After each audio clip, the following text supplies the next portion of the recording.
Hello, it's me. There was a little bit of a miscommunication between the apprentice and I, and now edges were trimmed too much.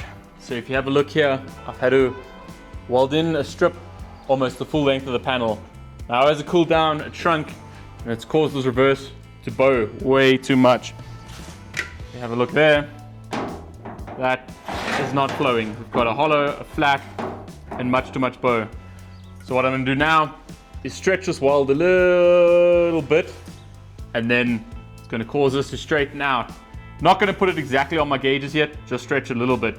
Then I'm going to go around the whole panel, trim it close to what I'd like my final dimensions to be, get it to the 100% correct shape, and then do a final trim.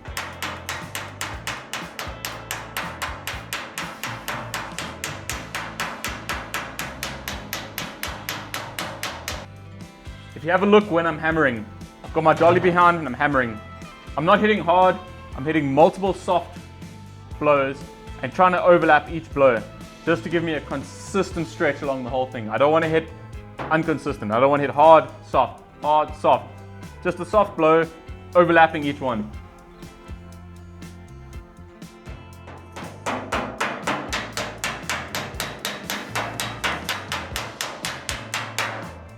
I'm starting by stretching the weld only. Afterwards, I'll move down if need be and stretch the edge, and that'll cause the panel to straighten out even more.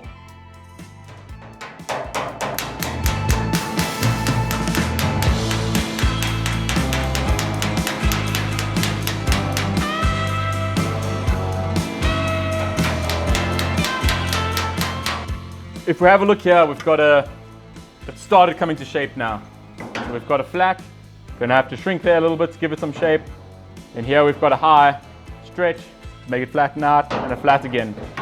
So the reason I'm hitting so soft and so consistent is we want it to be repeatable. Every time we planish a weld, we want it to be just like the time before. We don't want to be questioning, why is this weld acting different?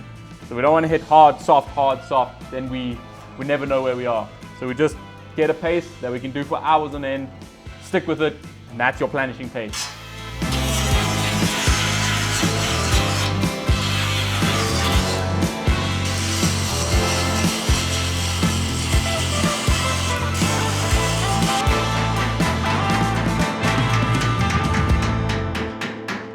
What I'm doing now is just trimming the edges, not to the final size. So I want 23 mils in the end, but right now we're just going to trim it down, let the panel do what it wants to do. Then we have a more uniform and consistent edge to work with. Work the whole edge, get the shape we want, trim it to size then, and hope nothing changes. If it does, no biggie. We just shrink, stretch, get it back to where we were. So I've got some 18 mil tape here. This doesn't have to be exact, we just don't want to be undersized. So I'm just going somewhat neatly around everywhere I want to trim. I like to use tape for these rough measurements because there I can see this is 18 mils. That's definitely more than 5. Happy days, quick, speedy, get it done, and yeah, it's just fast. I'm going to be cutting majority of it with shears just because it's efficient, quiet, quick. But then in the corners where it's hard to get around with the shears, I might just hit it with an angle grinder and then give it a file and deburr. Doesn't matter if it's not the neatest, it's not our final trim.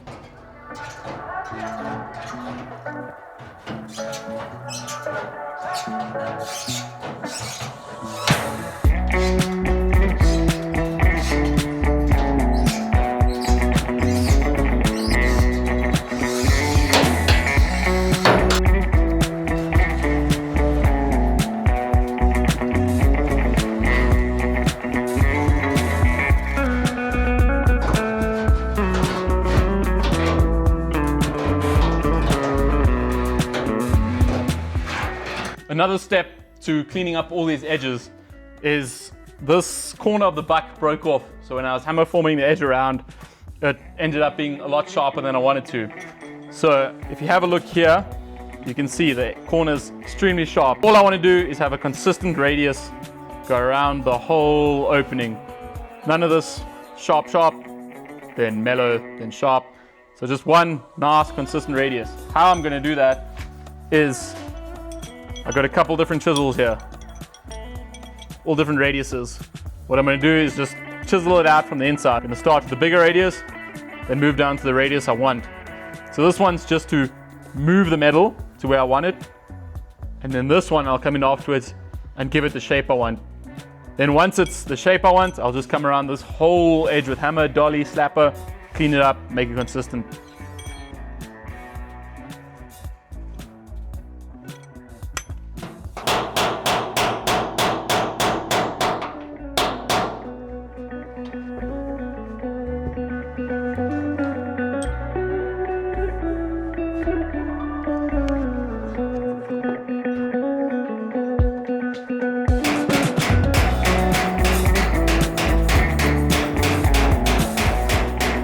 So what I'm doing is just working in increments, little bit by little bit by little bit.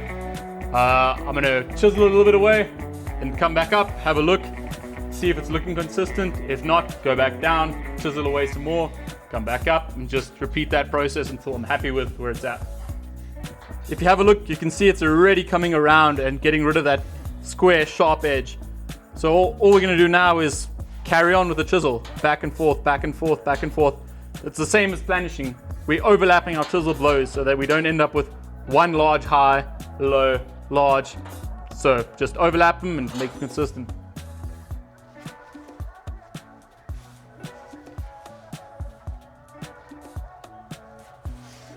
Great stuff. We've got our shape close enough, not our final shape, but we're there. We're nearly there. So all I've done now is mark the final line around the whole bonnet with the vernier. I've just set it to 23.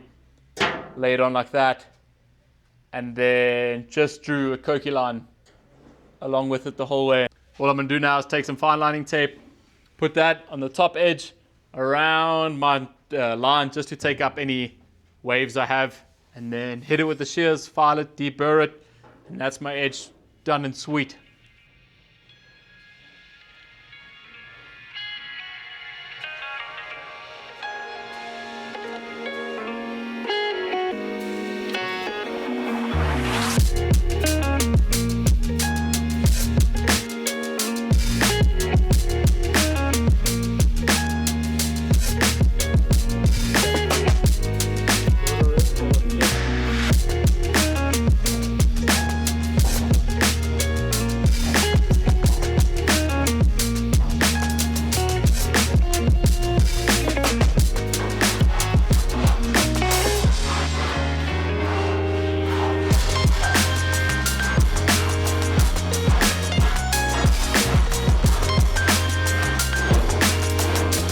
What I've done now, I've just filed the edge, pretty much like that.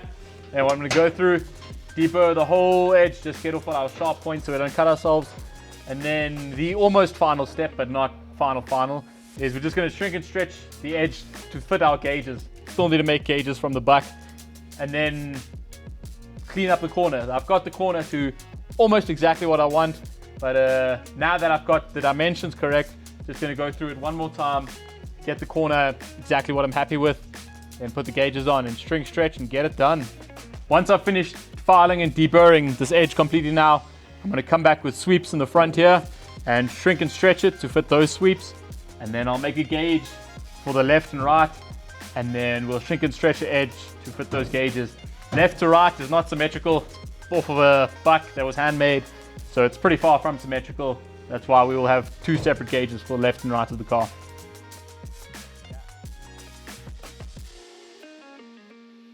What we have now is a very close shape to what we want, but you can see the light coming in the back end. So all we're going to do now is just shrink this edge, which is going to bring this panel up a little bit here.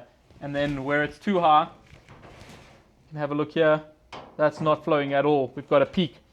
We're just going to put the dolly behind, hit it softly with a hammer and stretch that, which is going to cause the top to come down and these sides to come up.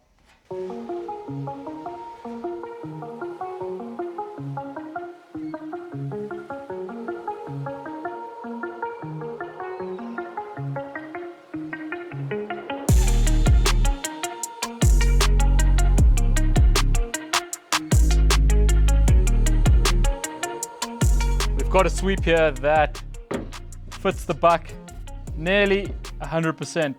So now I've gone through plenty sweeps, found this number 52, lucky number 52. Fits, so now we take it over to the car and we shrink that edge to fit this gauge. We can see that while we've been working this edge and playing around, it no longer is the correct shape. So all we're going to do now is shrink this edge here, the flange, and it's going to bring this up, that down, and bring it to fit our gauge. So we shrink a little bit, put the gauge on, try again.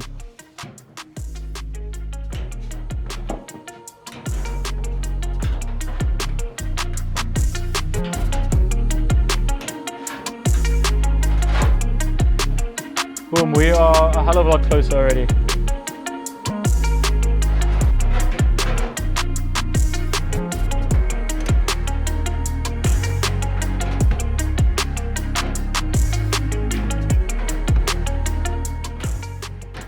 So the reason I have to go back and shrink a whole bunch more, this panel originally sat almost perfect on the buck, is while I was sharpening up its edges with a hammer and dolly, tapping on it, I slightly stretched the material, which opened it all up. So now just shrink a bit again and it's back in shape.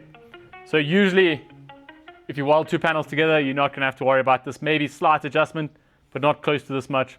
But because these edges were so bad and needed so much work to clean up, I've got to do quite a bit of shrinking now. So we can see here my sweep is rocking.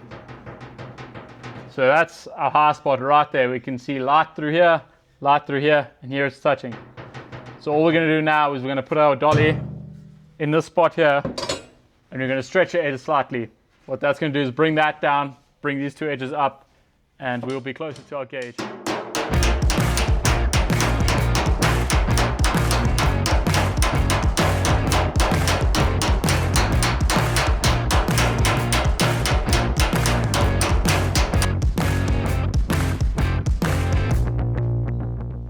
And that's why you do it incrementally, because now I've stretched that way too much and it's a low.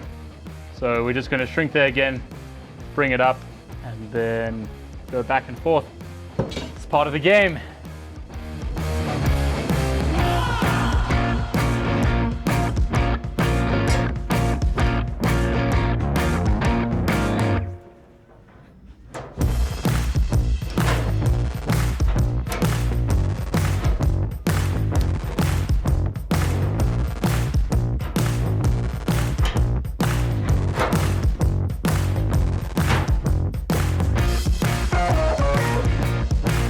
Getting there, very close now.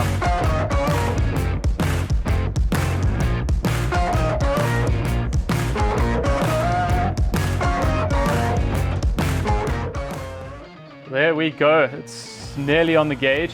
I'm going to shrink here a little bit more, stretch here where it's touching, and then check again.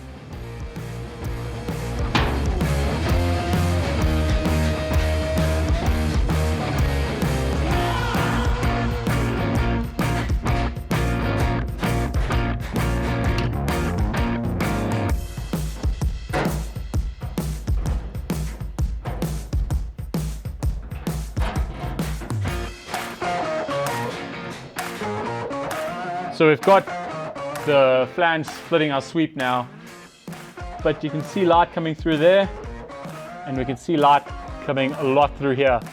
But that's not the actual flange. When shrinking this edge, no idea why, I've never experienced this before, but it's pulled a little bit of a hollow here and a little bit of a hollow here. So all I'm going to do now is go with the hammer and dolly, just bring that up a little bit, and it should sit almost 100% on our sweep.